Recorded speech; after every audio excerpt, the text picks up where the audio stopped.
자, 안녕하십니까. 8주차 3교시. 원래 8주차 1, 2, 3교시에서 챕터 4번을 했어야 되는데, 두 번째 시간에 진도를 빨리 뺐죠. 근데 이 글씨는 좀 많이 뭐 적혀 있어도, 공식은 많이 적혀 있어도, 실질적으로 사용되는 공식은 그거밖에 없어요.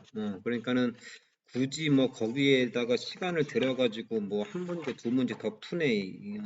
이럴 필요는 없어요. 그래서 여러분들 문제 나와 있는 거 꼭 교재에 나와 있는 거 그 문제를 풀어 봄으로써 여러분들이 감을 잡으셔야 됩니다.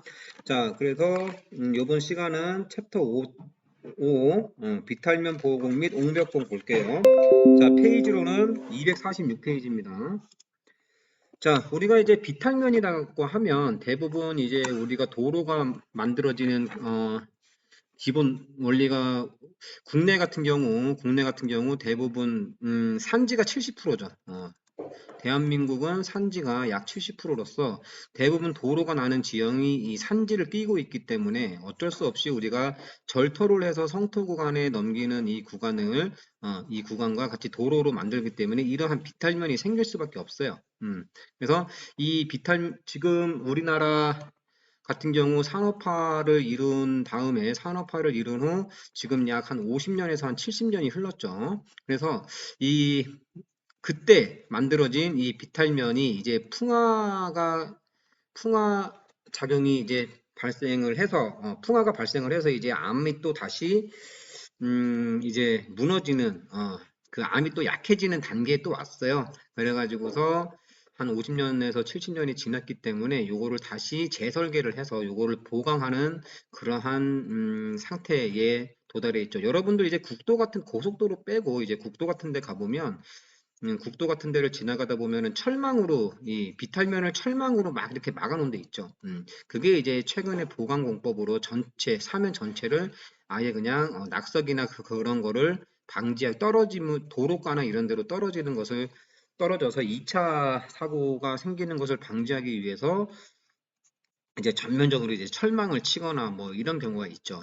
그래서 그게 요즘 새로이 각광받는 어떠한 분야기도 해요.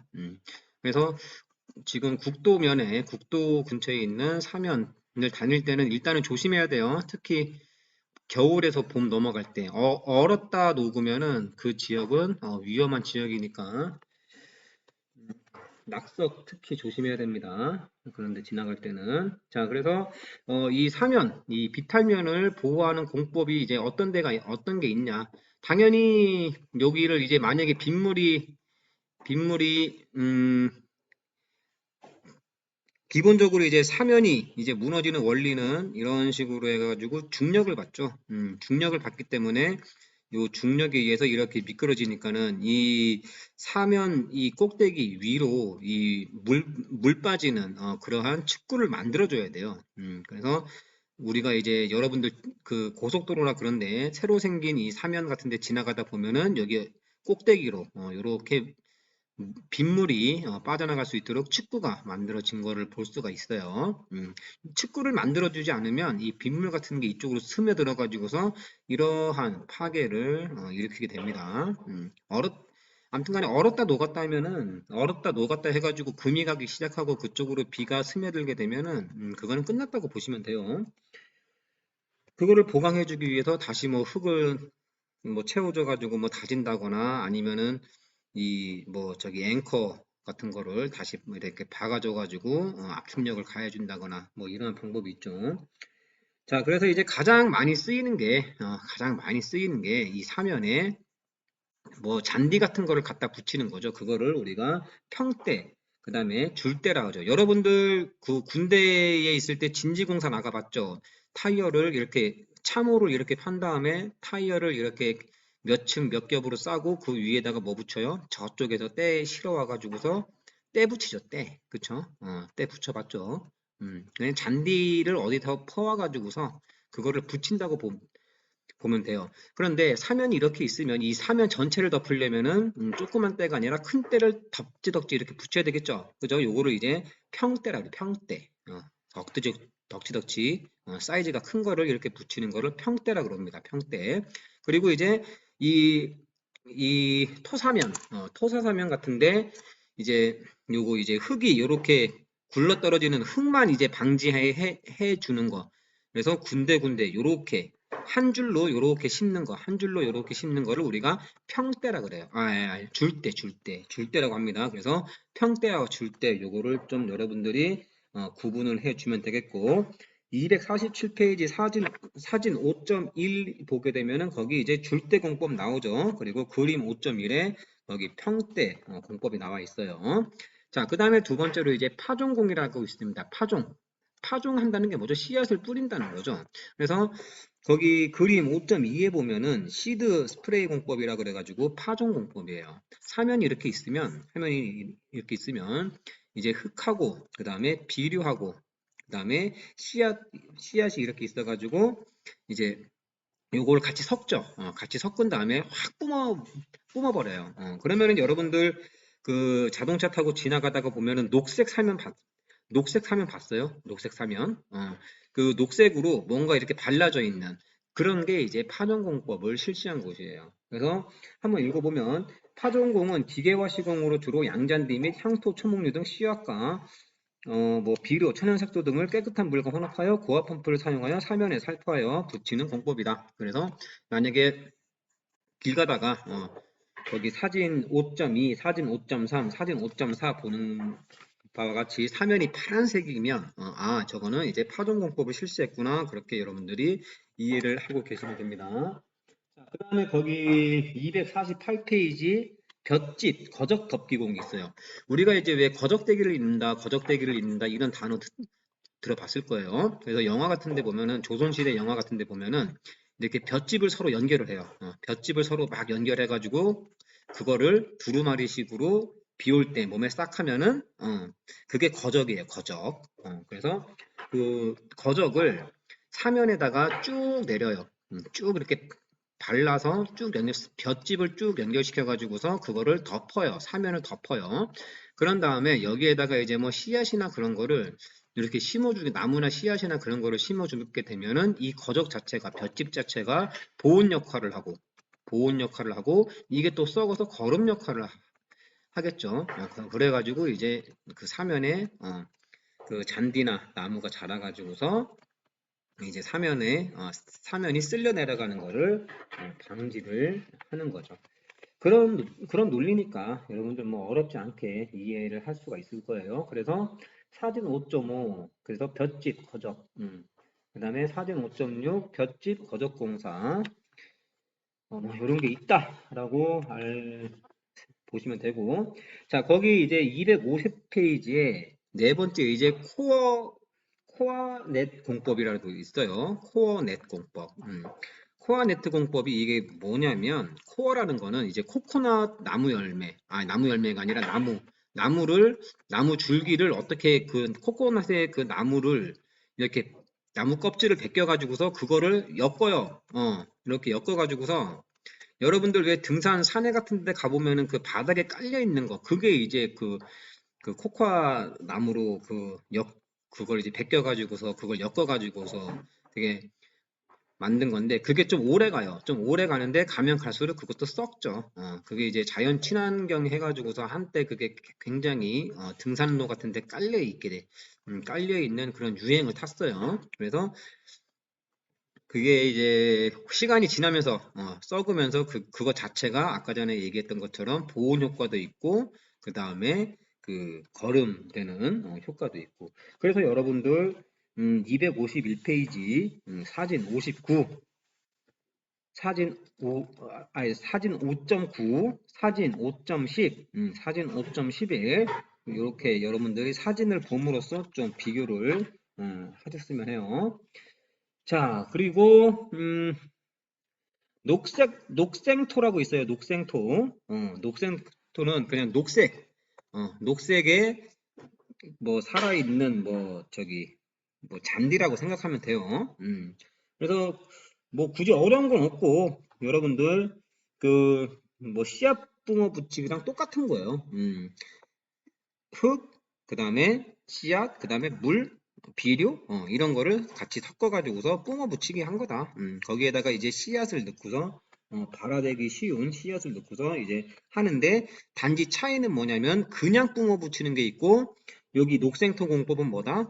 이러한 그물을 사면에다가 설치한 다음에 아무래도 뿜어 붙이기를 하게 되면은 더 잘 붙겠죠. 그죠? 요것도 하나의 뭐 공법이라고 해가지고 녹생토 공법이라고 그렇게 명명을 했어요. 자, 그 다음에 식생토 공법이라는 게 있어요.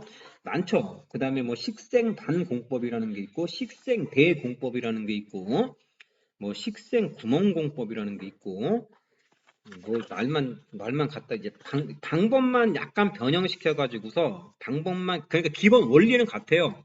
씨앗을 벽에 비탈면에 붙여 가지고서 그것을 발화시킨다. 이 원리는 같은데 하는 방법에 따라서 지금 9가지, 10가지 공법이 지금 소개가 되고 있는 거예요. 그러니까는 뭐 그렇게 어려운 건 아니고 여러분들이 한 번씩 읽어보면 충분히 이해할 수 있는 거기 때문에 253페이지는 넘어갈게요. 자, 그리고 이제 254페이지를 보게 되면, 자, 구조물에 의한 비탈면 보호공의 종류, 이렇게 나와 있어요. 자, 그러면은 그림을 좀 그려볼게요. 자, 사면이 이렇게 돼 있다고 칩시다. 이렇게. 이건 너무 길다. 이렇게 돼 있다고 칩시다. 자, 그러면 이제 여기 머리기 때문에 여기는 아까 전에 뭐라고 했죠? 여기 비가 오면은 여기가 가장 취약 부분이에요. 그래서 여기에다가 뭐를 만들어준다? 빗물바지, 즉 축구를 만들어주는 거예요. 산머리 축구. 축구를 만들어주고, 그 다음에 여기가 이제 여기를 우리가 소단이라고 하는데 대략 여기가 1m예요. 길이가 1m인데 이 소단이 길 경우에는 어떻게? 여기에다가 요렇게 축구를 만들어줘야 돼요. 소단이 길 경우 1m 이상일 경우에는 소단을 만들어줘야 됩니다. 하지만 소단이 그렇게 급하게 필요가 없고 1m 정도 있을 때는 1m 이하일 때는 뭐다? 요 축구를 만들 필요가 없죠. 빗물이 왜냐면 여기서 흘러가지고서 이쪽으로 바로 넘어가기 쉽기 때문에. 그래서 이제 여러분들이 흔히 이제 토목이라고 하면 다른 사람들은 뭐 어떻게 토목을 이렇게 얘기할 수도 있지만, 첫 번째 이제 토목이란 뭐냐 누가 물어보게 되면 힘을 연구하는 학문이다. 힘을 연구하는 학문. 여러분들 구조역학, 의용역학, 토질역학 다 뭐예요? 힘을 연구하는 거죠. 힘을 연구하는 학문이 토목공학이고, 자, 두 번째 토목공학은 물과의 싸움이에요. 물을 어떻게 유도를 하느냐, 물을 어떻게 이용을 하느냐에 따라서 공삽이나 이런 공법 같은 게 확 바뀌어집니다. 그래서 여러분들 이 물과 물을 어떻게 이용하느냐의 싸움이다. 그렇게 여러분들이 토목공학이라는 과목을 좀 이해를 하고 계시면 되겠어요. 자, 첫 번째, 모르터 및 콘크리트 뿜어붙이기 공법. 자, 여러분들 차 타고 가다 보면 요즘 이제 좀 많이 시행하는 공법인데, 여러분은 그 비탈면 있죠? 비탈면 굉장히 좀 가파른 비탈면이에요. 가파른 비탈면을 지나가는데 여기 산 전체가 이렇게 콘크리트로 이렇게 발라진 그러한 것을 본 적 있을 거예요. 굉장히 좀 지저분하긴 하지만 어쩔 수 없이 저기 이제 그 북락 같은 거, 암반이 이렇게 암석이 이렇게 떨어져 가지고서 이렇게 굴러가는 그러한 그러한 원인이 이런 그 근처에 듬성듬성 나 있는 어떠한 구멍, 간극 때문이죠. 그래서 그 간극을 메꿔주기 위해서 산 전체를 그냥 모를터를 가지고서 뿌려버린 거예요. 그래서 그 요거 뒤에 가서 이제 그 여약지방 공법 소개할 때 약간 소개할 건데, 요 간극을 메꿔주게 되면은 아무래도 떨어질 확률이 이렇게 구멍 같은 게 메워지니까 떨어질 확률이 적어지죠. 그죠? 그래서 물론 여기에다가도 이렇게 방호벽을 세우기도 하죠. 그런데 전체적으로 산 뿌려진데, 그게 이제 몰타를 가지고서 비탈면에다가 뿌린 거예요. 자, 그래서 한번 읽어볼게요. 모르터나 콘크리트를 건을 사용하여 비탈면에 뿜어 붙이는 공법으로 비탈면의 풍화와 거기 보면은 박리, 붕괴, 탈락 이런 거 나오죠. 암괴가 떨어지고 뭐 탈락하고 이러는 게 그 얘기예요. 방지하는 목적으로 시공한다. 지하수가 솟아나지 않는 곳에 사용되고 당연히 물이 있으면 안 되겠죠. 몰털 자체가 물에 범벅된 건데 거기에 뭐 지하수나 이런 게 있으면은 다 쓸려 내려가겠죠. 지하수가 솟아나지 않는 곳에 사용되고 붙이기 두께는 토질, 암질, 기상조건 등을 감안하여 결정한다. 당연히 날 좋을 때 뿌리는 게 낫겠죠. 비탈면이 경암이고 균열로 물이 들어가는 것을 방지할 목적이라면 뿜어 붙이기 두께는 얇아도 좋지만 연암이나 토사의 경우는 두껍게 한다. 그래서 블라블라 읽어서 여러분들이 그리고 밑에서 일곱 번째 밑에서 일곱 번째 자 요거는 이제 여러분들 이제 객관식으로 토목기사 그 다음에 건설재료 시험 기사를 보게 되면 토목기사 아니구나. 건설재료 시험 기사에 보게 되면 이제 1, 2, 3, 4분 해가지고 말장난식으로 하나 고르는 문제가 나와요. 한번 읽어볼게요. 자, 뿜어 붙이기에는 두 가지 방법이 있어요. 건식과 습식이 있어. 그래서 근데 일반적으로 뭐다? 습식이 일반적이래요. 습식에는 물, 시멘트, 모래 또는 자갈을 믹서로 혼합한 후 압축 공기로 압성시켜서 노즐로부터 비탈면에 뿜어 붙인다. 건식은 재료를 압축 공기로 압성시켜 노즐에서 사출할 때 물과 혼합되어 뿜어 붙이는 공법이다. 그래서 여러분 건식과 습식을 구분할 줄 아셔야 됩니다. 그래서 건식은 재료를 압축 공기로 압성시켜 노즐에서 사출될 때 거기서 이제 노즐에서 물이 나오는 거야. 요게 건식이다. 나머지는 습식이다. 이들 공법의 결점은 용수, 동해에 약하고 내구성도 양호치 않으며 마무리된 쇼크리트 표면이 인공적으로 감을 주기 때문에 미관상으로 좋지 않다. 자, 거기 254페이지 사진 5.17 그게 산마루 축구고 그 다음에 5.18 거기 금속만 및 앵커 설치 참 그리고 요거 하나 설명해 줄게요. 자, 비탈면이 이렇게 있어. 비탈면은 이제 정면에서 본 모양이에요. 자, 그러면은 우리가 대부분 보게 되면은 앵커를 이렇게 듬성듬성 이렇게 영향 원권 안에서 이 블록의 영향 원권 안에서 이렇게 듬성듬성 앵커를 박아요. 근데 자, 요렇게 박는 거 하고 이 앵커를 줄로 이렇게 서로 이렇게 연결해 주는 거 하고 어떤 게 더 앵커의 효율을 끌어내는 데에서는 어떤 게 더 효과적일까요? 이렇게 서로 이렇게 연결시켜 주는 거야. 당연히 요렇게 서로 묶어주는 게 효율이 더 좋겠죠. 그죠? 그래서 대부분 여러분들 시공을 하게 되면은 이렇게 엮지 않은 데가 많아요. 근데 요거를 서로 이렇게 묶어줘야 된다.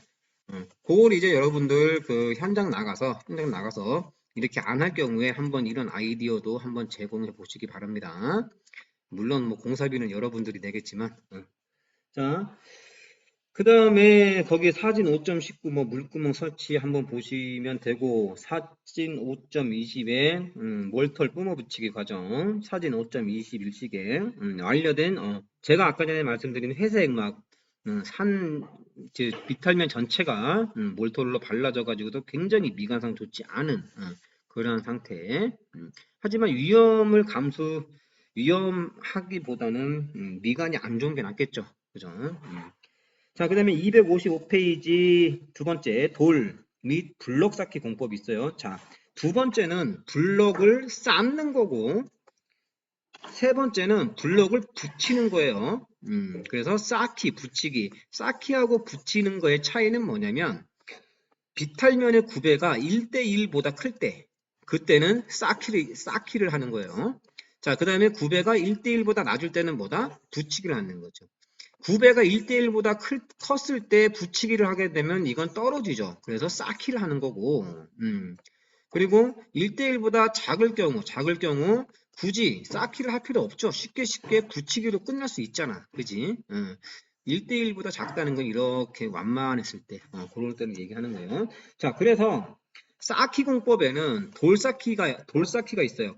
돌쌓기하고 콘크리트 쌓기가 있는데 돌쌓기에는 이제 매쌓기하고 찰쌓기라는 게 있어요. 발음도 안 되네. 자, 돌 쌓기에는 넷 쌓기라는 게 있고, 그 다음에 찰 쌓기라는 게 있어요.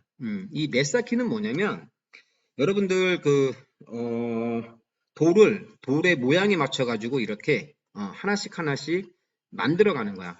돌의 모양을 이렇게 만들어 가는 거고, 찰 쌓기는 뭐냐면 이렇게 큼직큼직한 거를 이렇게 그냥 쌓는 거고, 이 찰 쌓기는 뭐냐면 자질구리한 돌을 서로 이렇게 붙여가지고서 큰 돌, 작은 돌 이렇게 생각하면 돼요. 그래서 매 쌓기는 큰 돌을 듬성듬성 붙이는 거고, 그 다음에 찰 쌓기는 작은 돌을 여러 개를 촘촘하게 붙이는 거다. 그렇게 여러분들이 이해를 하시면 되고, 자, 붙임 공법은 콘크리트는 이제 콘크리트 블록 쌓기는 콘크리트 같은 경우는 공장 제품이기 때문에 규격이 일률적이죠. 그래서 그거를 서로 이렇게 조립 형식으로 쭉쭉쭉 붙여 나가면 되는 거예요. 자, 그 다음에 이제 돌밑 블럭 붙임 공법 있죠. 거기 보게 되면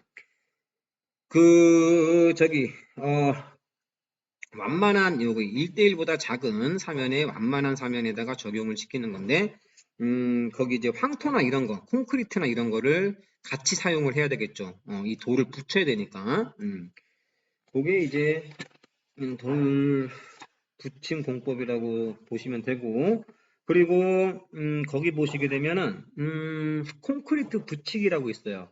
콘크리트 붙이기라고 있는데 어떤 거냐면은 하천이나 개울가 같은 데 보면 이런 식으로 이제 우리가 웬만큼 이제 하천을 예를 들면 이런 식으로 많이 설계를 하죠. 여기서 이제 물이 여기까지, 여기는 이제 평수위, 평상시에 물이 흐르는 거고, 이제 홍수위가 되면은 이제 홍수가 났을 때는 최대 홍수위가 여기죠. 여기. 최대 홍수위가 여기란 말이야. 그래서 그 최대 홍수위를 기준으로 이러한 그 평상시에는 여기 사람이 다니다가 홍수위 때는 여기 이제 찰랑찰랑찰랑하게끔 그러한 양이 되게끔 만들어진 요 하천의 단면 요게 있으면 여러분들 이제 하천의 단면 지나가다가 보면 이쪽에 돌로 쌓여 있거나 아니면은 콘크리트 격자 모양으로 되어 있는 거 봤을 거예요. 격자 모양으로 이렇게 돌로 이렇게 붙여져 있거나 아니면은 콘크리트 격자 모양으로 되어 있는 걸 봤을 거예요. 자, 그래서 257페이지 보게 되면은 여기를 이제 공장 제품 콘크리트 공장 제품으로 일반화된 규격을 갖다가 서로 붙이는 거 그거를 뭐다 공장 제품 콘크리트 블록 공법이라고 하고, 또 여기를 만약에 나무 거푸집을 이렇게 돼가지고 서로 격자가 서로 연결되게끔 이런 식으로 나무 거푸집을 짠 다음에 이런 식으로 여기에다가 콘크리트를 직접 버가지고 만드는 거, 요것을 현장 타설 콘크리트 블록 공법이라고 하는 거예요. 자, 그 다음에 한 장 넘기면 258페이지에 옹벽 공법이라고 있어요. 자, 여러분들 옹벽 공법은 옹벽은 여러분들 주변에 많이 보는 거죠. 그래서 근데 요즘은 이제 기존에 옹벽이 세워진 공법은 우리가 이제 옹벽을 만들 자리를 텁하기를 하죠. 텁하기를 한 다음에 거기에다가 뭐를 세워요? 자리를 이제 막 이렇게 이제 정리를 한 다음에 여기다가 철근으로 먼저 옹벽에 그거를 세우죠. 여러분들 구조 설계 시간에 아마 그 콘크리트 뭐 L형, T형, 역T형, 슬래브, 그 다음에 뭐 앞부벽식, 뒷부벽식 이런 거 다 배웠을 거예요. 거기에 이제 따라서 그 철근을 쭉 이렇게 세운 다음에 요 철근 둘레를 해가지고서 거푸집을 세우죠. 거푸집을 만든 다음에 거기에다가 직접 이제 콘크리트를 붓고서 이렇게 쭉쭉 타설에서 나가서 철근 콘크리트 옹벽을 완료하는 거죠. 그죠? 근데 요즘은 어떻게 콘크리트 블럭을 이렇게 철근하고 콘크리트하고 같이 하는 게 아니라 블럭을 이렇게 콘크리트 블럭을 만들죠. 콘크리트 블럭을 이용해 가지고 이제 옹벽을 세우는 거야. 콘크리트 블럭을 이용해 가지고 더 높이 콘크리트 블럭 옹벽을 이용함으로써 더 높이 쌓고 더 견고하게 쌓고 원하는 방향으로 쌓고 이런 식으로. 근데 요 뒷채움제에 이제 뭐가 들어가느냐에 따라서 옹벽의 명칭과 공법의 이름이 정해지는 거예요.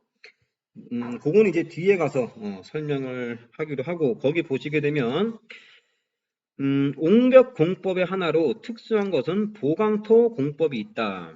보강토 공법에 대해서 좀 한번 간단히 설명드릴게요. 뒤에 어차피 설명을 해야 되기 때문에 앞전에 이제 설명을 좀 하겠습니다. 자, 우리가 이제 보강토 흙을 예를 들어서 여기를 꽉 이렇게 막은 다음에 흙을 이렇게 쌓게 되면, 흙을 일단 쌓고 다지고 일단 쌓고 다지고 일단 쌓고 다지고 일단 쌓고 다지게 되면, 요거는 이제 고정되어 있다고 칩시다. 자, 여기 있는 토합은 힘의 방향은 어떻게 될까요? 당연히 여기 있는 힘의 방향은 밑으로 작용을 하겠지만, 이 토질은 물과 다르게 이쪽 방향으로도 횡방향 토합이 작용을 한단 말이죠. 요거는 이제 여러분들 토질력학 시간에 배웠을 거예요. 수직응력이 작용하는 대신에 또 수평응력도 작용을 한단 말이야. 그러면 요 힘을 상쇄를 시켜줘야 되겠죠. 이 옹벽 자체가 이 수평 방향의 힘을 버티는 힘인데, 그죠? 요거를 이제 만약에 블럭일 경우에는 이 수평 방향의 힘을 어떻게 상쇄를 시킬 거냐, 이거를 이제 머리를 쓴 거지. 그러면 어떻게 하겠어요? 자, 블럭을 하나를 싼 다음에 인장재를 하나를 이렇게 넣어요. 인장재를 지금 넣는 게 아니라, 자, 블럭을 하나를 이렇게 넣은 다음에 요 블럭 높이만큼 흙을 다져. 흙을 다지고 여기에다가 인장재를 하나를 이렇게 집어넣어요. 인장재를 하나를 이렇게 집어넣는단 말이야. 자, 그 다음에 여기에다가 하나를 더 쌓아. 블럭을 하나를 더 놓고 여기에다가 흙을 이렇게 다져서 넣는 거예요. 이렇게. 자, 그러면 요거는 인장재란 말이야. 인장재. 자, 그러면은 여기서 흙은 이제 압축력을 가하게 되면 요 인장재는 어떻게 될까? 요 인장재는 어떻게? 자, 요 인장재는 이 흙이 누름으로 해가지고 이 블럭을 어때요? 끌고 들어오는 역할을 하겠죠. 그지? 그러니까는 기존에 있던 이 행방향 토합을 얘가 인장재를 이용해가지고서 이 힘과 이 힘을 상쇄시켜준단 말이야. 무슨 얘기인지 아시겠죠? 얘는 다짐으로써 이 블럭을 어떻게 안쪽으로 끌고 올려는 힘이 생길 거 아니에요. 그지? 그 얘기예요. 그 원리란 말이야. 너무 어렵게 생각하지 마세요. 자, 그 다음에 여기에다가 또 인장재를 또 여기다가 이렇게 놓는 거야. 무슨 얘기인지 이해하셔야 돼요. 그 다음에 여기다가 또 블럭을 하나 놓고 여기까지 흡사한 다음에 여기를 또 다져. 그러면은 이 인장재도 마찬가지로 얘는 뭐예요? 계속 눌리지만 얘는 이것을 이렇게 끌고 오는 역할을 하겠지. 그러면서 힘이 서로 상쇄가 되는 거예요. 원리는 보강토의 원리가 이렇습니다. 그러니까는 여러분들 현장에 나가서 이제 보강토 요거를 이제 많이 그걸 할 거예요. 그러면 이 원리를 알고 시공을 하게 되면 여러분들 굉장히 좀 뿌듯할 거다. 근데 원리를 이렇게 어디 가서 이렇게 그냥 간단하게 설명을 해주는 곳은 없어요. 해주는 현장에서 그렇게 잘 가르쳐 주지도 않을 거예요. 다 뭐 자기들 밥벌이라고 해가지고 가르쳐 주지는 않을 건데, 그리고 아마 이러한 설명은 여러분들이 여기서 처음 들어볼 거예요. 그러니까는 잘 이해를 하셔라. 자, 그 다음에 이제 편책공법이라는 게 있어요. 편책공법은, 자, 한번 읽어볼게요. 자, 식생공법에 의해 비탈면을 보호할 때 식물이 충분히 번성하기까지 비탈면 침식이나 쇠고를 방지할 목적으로 시공되는 것이다. 자, 이게 무슨 얘기냐면 봅시다. 흑사면이 이렇게 있어. 자, 우리가 이제 옛날에 논두렁 알죠? 여러분들 논두렁 알려나? 자, 여기다가 이제 여기가 논이야. 논과 논 사이에 사람이 걸어갈 수 있는 길을 만들어 놓죠. 이게 이제 논두렁이란 말이에요. 자, 그러면은 사람이 밟고 지나가게 되면은 아무래도 사람 무게가 있으니까 이 흙이 눌리면은 무너질 거란 말이에요. 그죠? 요 논두렁이 뭐 단단하게 다져진 것도 아니잖아.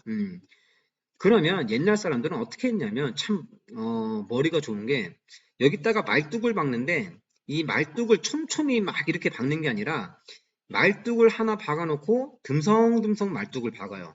일정한 간격으로. 이게 왜 이러냐면 말뚝을 하나를 박음으로 해서 이 말뚝이 미치는 영향권이 있단 말이야.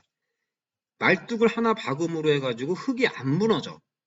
어느 영역까지는 안 무너진단 말이야. 이게 말뚝 효과예요. 말뚝 효과. 그래서 이 말뚝을 박음으로써 어느 영향권, 이 말뚝이 미치는 영향권 내지는 영향권까지는 이 흙이 무너지를 않아. 그래서 논두렁을 보게 되면은 등성등성 나무 말뚝이 박혀 있는 이유가 그거예요. 사람이 밟아도 이 나무, 이 말뚝의 효과 때문에 무너지지 않는 거예요. 자, 그래서 여기에다가 당연히 여기에다가 중력이 이렇게 오는 가운데 말뚝을 하나 박고 중력이 오는 가운데 말뚝을 하나 받고 여기에 말뚝 하나 받고 이러면은 아무래도 더 안전하겠지.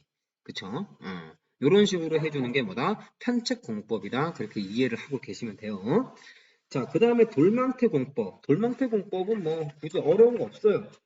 그냥 망 짜가지고 망태를 짜가지고 망을 짜가지고서 그 안에 돌을 넣으면은 잠깐만요.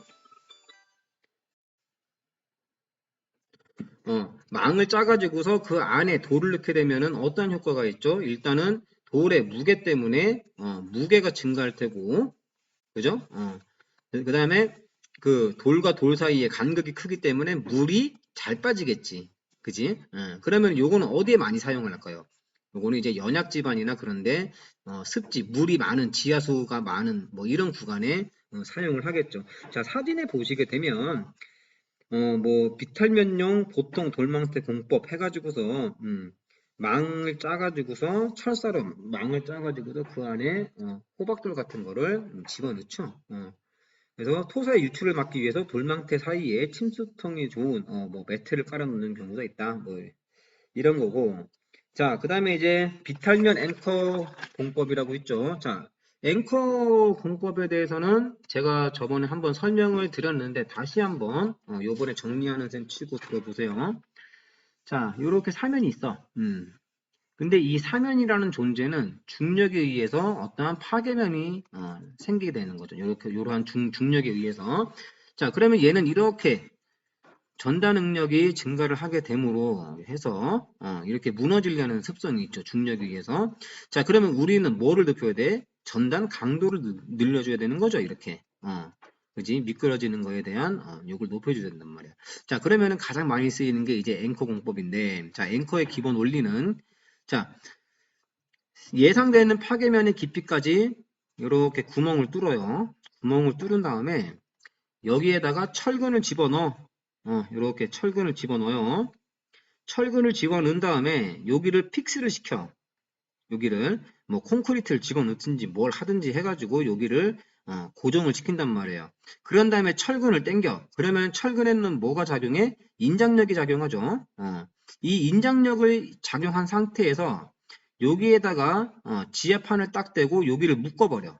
그러면은 얘는 철근의 인장력이 작용한 만큼 반대로 뭐예요? 지하판에 압축력이 가해지겠죠. 그지? 자, 그러면 얘는 뭐야? 눌러주는 효과가 생기는 거죠. 여기 지반을 눌러주는 효과가 생기는 거지. 그래서 뭐가 증가한다? 전단 강도가 증가한다. 그렇게 여러분들이 이해를 하고 계시면 돼요. 자, 예를 들어서 고무줄이 이렇게 있잖아. 그러면 고무줄 끝을 잡고서 여기를 고정시키고서 고무줄을 당겨봐. 그러면 고무줄이 늘어나죠. 그러면은 고무줄이 늘어난 상태에서 여기를 꽉 잡아봐. 그러면은 여기는 느슨하고 여기는 좀 팽팽하지. 그지? 그렇게 생각하시면 돼요. 여러분들 고무줄로 생각하시면 된다. 그래서 철근을 당긴 다음에 여기를 지하판과 함께 딱 정착을 시키면 이 인장력이 압축력으로 변환이 돼가지고서 이 비탈면을 눌러줌으로써 이러한 전단 강도가 증가를 증가시키는 원리다. 그렇게 여러분들이 이해를 하고 계시면 돼요. 현장에서 여러분들 이제 시험 나가가지고서 여러분들 현장에서 옹벽 공사한다 그러면은 멀뚱멀뚱 있지 말고 아 저런 원리구나 하면서 공사를 하셔야 돼요. 그래야지 여러분들이 더 빨리 인정받는 하나의 길이에요. 빨리빨리 그게 이제 뭐 또릿하다고 해야 되나? 또릿하다 그런 거니까. 그래서 앵커로 고정하는 공법이 뭐다? PSC 강봉으로 고정하는 방법. 그 다음에 락볼트. 락볼트는 또 뭐냐면 이거 동영상으로 안 보여줬나? 락볼트는 이제 터널에서 이제 많이 쓰는데 우리가 터널을 만약에 불착을 하게 되면 어때요? 막 울퉁불퉁하단 말이야. 울퉁불퉁하단 말이야. 근데 이 터널 같은 경우는 우리가 터널을 이렇게 둥그렇게 뚫었다고 해가지고 우리가 보는 면은 뭐예요? 이 울퉁불퉁한 면 밖으로 이쁘게 콘크리트질을 한 거지. 이쁘게 미장을 한 거죠. 근데 안에를 보게 되면은 겁나게 더러워. 면 정리도 제대로 안 됐고. 그래서 이제 이 터널을 보게 되면 우리가 이제 이 전리가 어떻게 나 있는지도 몰라. 이 암에 대한 전리가 어떻게 나 있는지는 몰라요. 하지만 요거를 이제 뚫어주고 이 전리를 여기를 뚫은 다음에 강봉을 집어넣어요. 강봉을 집어넣고 여기에다가 이 강봉을 정착을 시켜. 액을 넣어가지고 정착을 시킨 다음에 이거를 그냥 이렇게 이 강봉을 당기는 게 아니라 이 지하판을 묶어가지고 그냥 눌러준단 말이야. 그러면은 여기에 약간의 인장력이 가해지면서 여기 이제 눌러주는 효과. 그게 이제 락볼트예요, 락볼트. 그래서 전리와 전리를 이렇게 연결시켜주기 위한 그 콘크리트 이 암에서 사용되는 볼트 형식의 어떤 공법, 그게 락볼트 공법이에요. 그래서 이 터널 요거를 이제 매끈한 면을 다 까보면은 여기 이제 락볼트가 엄청 박혀 있어요. 그게 그 전리와 전리를 서로 이어줘야 되기 때문에 그러한 방법이 락볼트다. 그 다음에 소일 네일도 마찬가지예요. 소일 네일이 거기 보시면은 사진 5.35에 보면 철판이 있고 거기에 이제 이렇게 이제 철근이 나와 있는 건데, 자, 우리가 옛날에 그 유치원이 하나 용산군가 어딘가에서 무너진 적 있죠. 그게 이제 그게 보강을 다 예견된 그 유치원이 그 점토 위에 지어져 가지고서 그게 이제 붕괴가 다 예견된 건데 이제 쉬쉬하다가 그 학교 건물 전체가 무너진 거예요. 자, 그래서 그거를 잠깐 빗대어 설명을 드려보면 어떤 거냐면, 자, 이게 점토 집안이란 말이야. 점토 집안인데 여기에 유치원이 세워진 거예요. 여기에 유치원이 세워진 거야. 자, 근데 건물은 원래 점토 집안에 세워지면 안 되죠. 근데 여기가 점토 집안이라는 걸 나중에 한 거야. 자, 그러면 우리는 이걸 어떻게 해야 돼? 보강을 해야 되죠. 근데 여기는 이제 점토 집안에서는 어떠한 락볼트를 쓸 수가 없어. 락볼트도 쓸 수가 없고, 어떤 앵커도 안 돼. 그러면 이제 소일 네일이라는 걸 해야 되는데, 네일이라는 거는 여기를 촘촘히 요거를 철근으로 보강을 해. 철근의 힘으로 버티는 거야. 철근을 그냥 겁나가 많이 깔아가지고 대신에 여기를 고정시켜야겠지. 거기 사진에 보면은 사진 5.35에 보면은 철판 하나에 여기서 그냥 볼트식으로 조여주는 형식이에요. 그래서 여기를 이제 구멍을 판 다음에 이형 철근을 집어넣고 여기를 이제 그 몰탈로 쭉 시멘트 그거를 넣어가지고서 고정을 시킨 다음에 그냥 묶어주는 거. 그러니까 여기는 뭐야? 철근하고 시멘트의 그 힘으로 버티는 거란 말이야. 이런 보강을 해줬어야 되는데 그냥 거기서는 넘어간 거였지. 그래서 그게 아무래도 약한 점토 집안인데 그게 넘어간 거다. 그래서 소일 네일 공법을 하는 순서가 뭐다? 천공. 첫 번째 천공, 두 번째 주입, 세 번째 소일 네일 고정, 네 번째 굴착, 다섯 번째 숏크리트 타설. 그래서 여러분들 263페이지 거기 보면은 사진 5.36, 사진 5.37 이런 식으로 나와 있죠.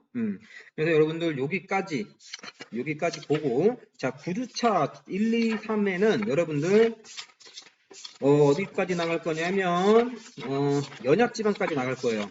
그러니까 연약지방까지 나가고 중간고사를 본다고 생각하시면 됩니다. 자, 그러면 오늘 고생 많으셨고 제가 뒤에다가 영상을 몇 개 좀 붙여줄게요. 그 옹벽 그거 세우는 거 하고, 그 다음에 아니다, 여러분들이 옹벽 그 만드는 거 영상을 직접 찾아보세요. 찾아보시고 그 다음에 그 소일 네일링 그 공법 그 어떻게 하는지 여러분들이 유튜브에서 영상을 직접 찾아보시기 바랍니다. 그게 오히려 공부 효과가 시각적으로 하는 거기 때문에 공부 효과가 더 좋을 수가 있어. 그래서 여러분들 놀지 말고 열심히 공부를 하시기 바랍니다. 자, 그러면은 9주차 때 뵙겠습니다. 수고하셨습니다.